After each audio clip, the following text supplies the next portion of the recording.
In this week's episode, the wildlife watches us. We take a bus ride in a national park.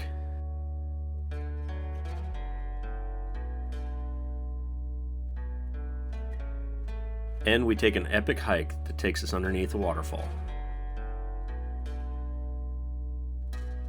Welcome to Zion National Park in southern Utah.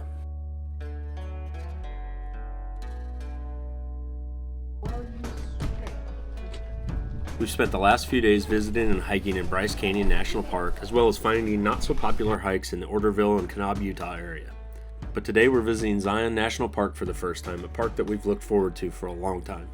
Because we're staying in Orderville, the east entrance in the Zion Park made the most sense for us. However, for us to make it into the park where the visitor center is, it requires a permit for our oversized truck. So it didn't make a whole lot of sense for us to do this on this first evening. So we didn't really come prepared. We came in just to kind of get a lay of the land for tonight before we come back tomorrow morning. And we wanted to do a little bit of hiking yet tonight. Unfortunately, there's like no phone signal where we're at. So we didn't have a chance to download any of the trails on All Trails. And we're just kind of walking a dry creek bed along one of the cliffsides here. And kids just informed me there's mountain goats up ahead. So we're gonna try to safely check them out.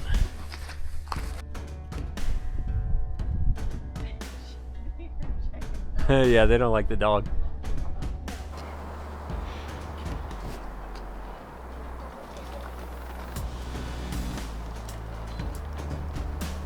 Hiking along the Pine Creek offered a completely different experience from what we will expect tomorrow when we enter the park and go visit some of the other more popular hikes. This felt secluded and all to ourselves. Plus we got to bring the dog along, something we won't be able to do tomorrow when we return to the park.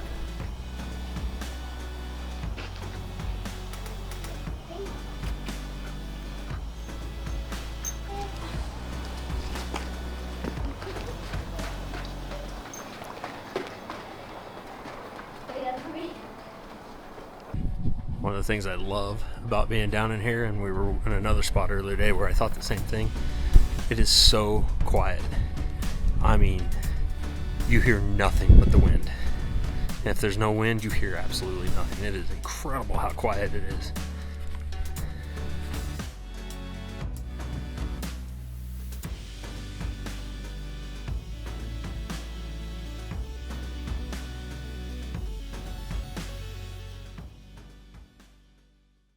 Before heading into Zion, just down the road from our campground in Orderville, was the Shop Coffee Company. We found some simple breakfast items, smoothies, and of course coffee. Fuel for the big hikes that we had planned today.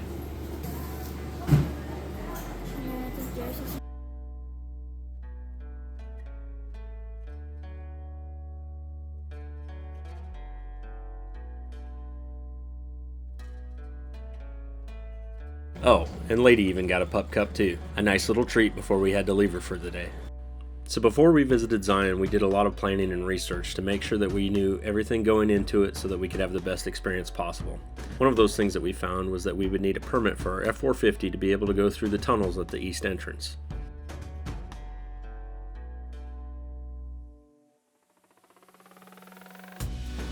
Hello, we have a permit. Awesome, can I see it? Yes. We secured our permit at the entrance. However, what we experienced was that each group gets a turn going through the tunnel. You just have to wait your turn. There's a $15 charge for the permit, so keep that in mind when you're coming into the park. So if you're driving a larger vehicle and you plan to visit Zion National Park, be sure to plan ahead. You may not even want to come through the east entrance.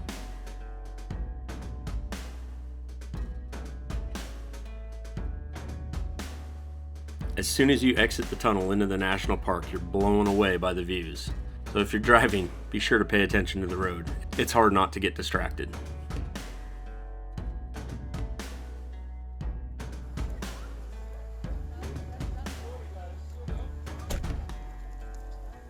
Our first stop was to the visitor center, and of course we had to get our Junior Ranger packets and our cancellation stamps. Yay! But our main reason for coming to the visitor center first is because most of Zion Canyon is only accessible by shuttle. So this is the starting point for everything. From here you hop on the shuttle and it drops you at each major trailhead. Some of the hikes require permits and some fill up fast.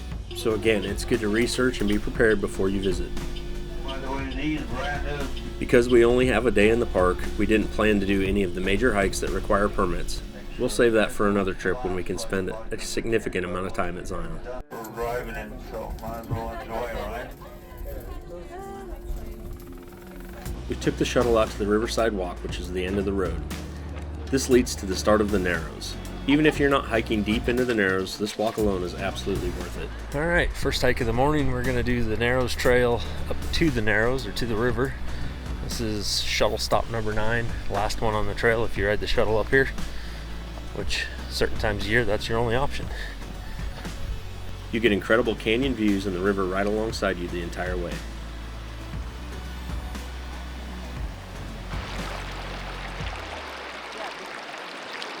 This is one of those spots where you really feel how massive Zion is.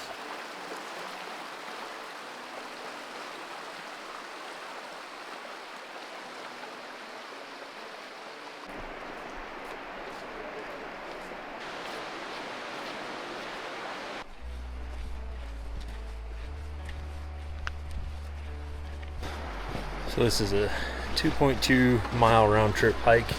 It is all paved. This is a pretty easy hike. It's busy though, very crowded. So this paved hike will take you to the Narrows Canyon Trail, something we're not doing today.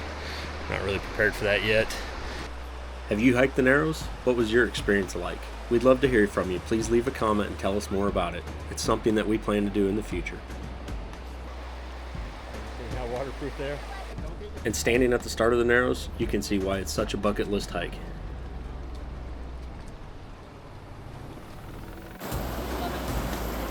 It'd be fun to go to the Narrows. Yeah.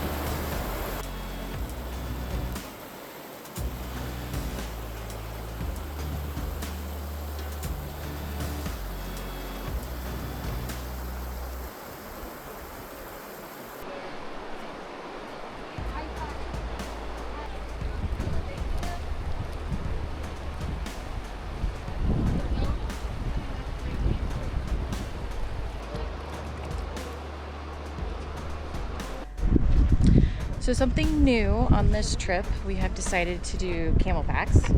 The kids each got their own, which has been fantastic. They each get to drink and store their food that they want to bring on their hikes, anything else they have. And as a parent, this is super nice because I don't have to carry 5 water bottles and the first aid and snacks.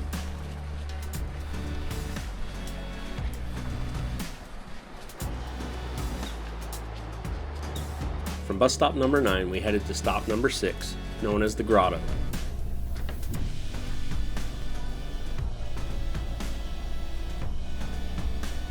From here, we'll take the Kanta Trail to the Emerald Pools Trail to see the Emerald Pools.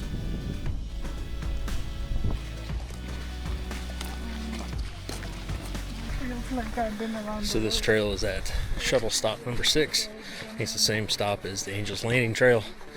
And it is also very, very popular. There's a lot of people.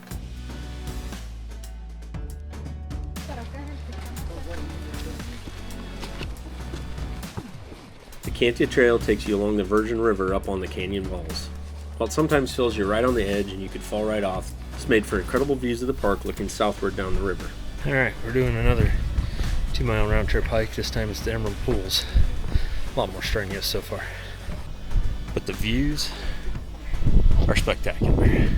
Yeah, they are. This may be another one of those underrated trails that quickly became a favorite of ours.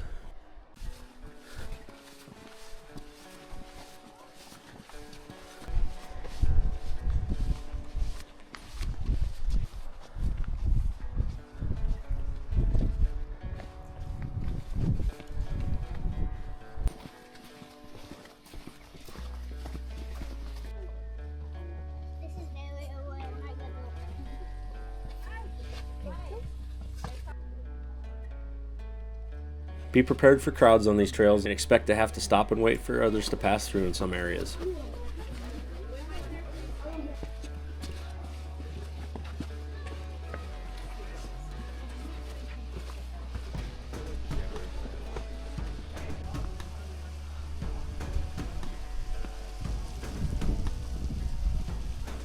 Once you get to the Emerald Pools, the waterfalls and scenery are just unreal.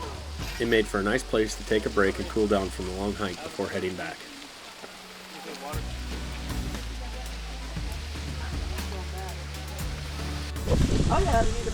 We're at the lower Emerald Pools at the waterfall, and we were walking under it, and it's so beautiful. I'm excited. This is my first time walking under a waterfall.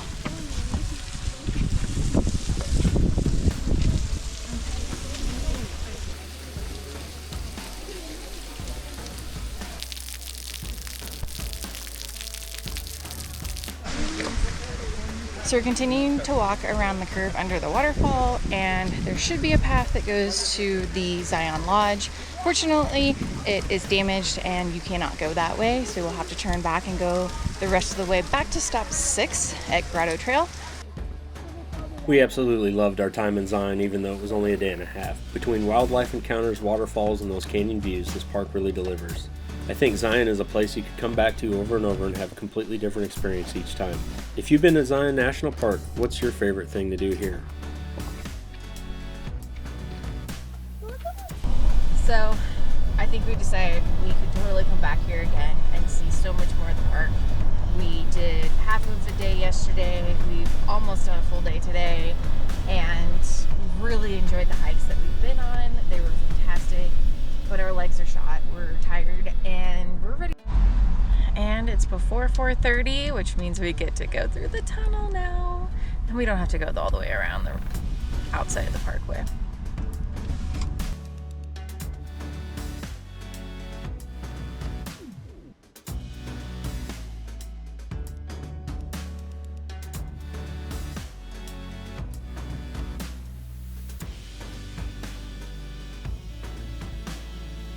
Next up, we're leaving Utah and heading to Las Vegas for a big air show.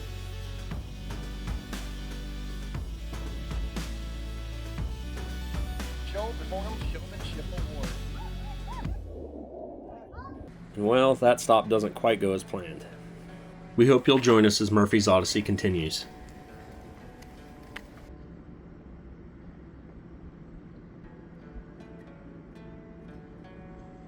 If you're enjoying our content, please feel free to like and subscribe. It really helps build our channel. We'd also love to hear from you, so please leave a comment down below.